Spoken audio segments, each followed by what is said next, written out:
Joe, I was watching a soap opera today called Trump Musk. It's got a lot of episodes to come. We're only halfway through the Netflix series. I mean, you could not write this stuff. I mean, it's just unbelievable. Elon's fled the White House and he's now talking about Donald Trump being involved with Jeffrey Epstein.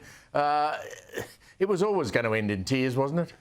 Yeah, it absolutely was. As you know, Pricey, I'm a big fan of Roman history, and they always tried to have two consuls, or in the later part, two emperors, so they would balance each other out. And of course, all that ended up happening was that one killed the other one.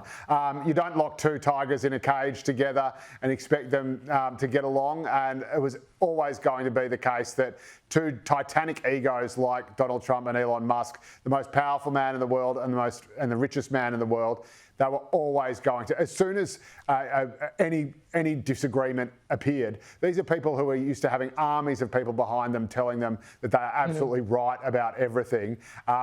It was always going to, I think the first hurdle was always going to be the last. Amanda, I always thought this was going to happen. Second airport for Sydney. There was always going to be great debate amongst the population about aircraft noise. We saw Catherine King, the Minister for Air Services Australia. She said, we're going to have reciprocal runway operations. Now, when she said that, I thought, I can't work out what that means. The Shadow Minister, Bridget McKenzie, said, well, I think they're trying to make planes fly over Liberal people's houses, which seems a bit over the top. But then I saw Byron Bailey, an aviation expert on Sky yesterday, telling us this about landing a big plane with the wind up your backside. When you're talking 777-300s, A380s, the really big, heavy stuff, you can't be messing around and treating them like they're it's a general aviation aeroplane in Bankstown. It's a serious business, and pilots have the ultimate authority to accept or refuse. Operationally, I would refuse to do any downwind takeoff in a 777-300. It's just unacceptable. Oh, thank God for Byron. I mean, the minister's obviously got no idea that you can tell someone flying an A380, you're going to land that way tonight because you don't want to go over that person's house. Look, this whole airport with the runways and the noise and the fact that it's a 24-hour airport, which a lot of people have an issue with because there's going to be a lot of freight. Just remember that when the coalition was in, they also refused to say where they'll be flying because people were concerned about buying in the area and that if the flight path went over their house, their house might lose value. And they refused to answer that question when they were in power. So it's a bit rich to then call out the current government by saying, hang on a minute, we don't like the flight paths you picked. I'm like, well, no one was actually clear or forthcoming with that information ever. And the youth or the community, the ones are going to suffer because it's 24 hours. Joe, your mate Albo made his political career on campaigning against aircraft noise over the seat of Leichhardt, if I remember correctly.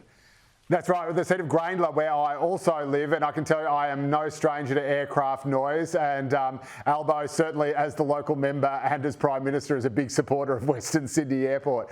But this is going to be an incredible development. It's going to be an absolute game changer. You need to have a 24-hour airport in Australia's largest city. We are at the opposite end of the world. But not just over Western Sydney, Joe, because it's not 24 hours over in the east. So from the community's perspective, it's not fair. No, it's not. And again, I don't really have much of a problem with lifting curfews at Sydney Airport. You do get used to the noise, and there's ways to mitigate it by having the planes taking off and landing in different directions and along different paths. So it's not the same areas that are hit again and again. The pilot just told us you can't do that, Joe. You can't have them land different directions. You've got to. It's the wind that decides where the plane's going. This is a different thing. So this is the question of whether or not you should have planes. And this, I must admit, I'm no expert, but this does sound pretty weird to me. Which is none of us are experts. Not the seats that they're flying Byron over, is. but the fact that that's right. But I think Byron was talking about the fact that they're flying in opposite directions on the same strip. He's our man. But I don't think he's talking about noise. I think he's talking about the fact that they're flying in opposite directions towards each other. Yeah, he's talking about safety. We'll reignite this argument next week. Thank you both. Have a great weekend. If you've got a long weekend, have a great long weekend.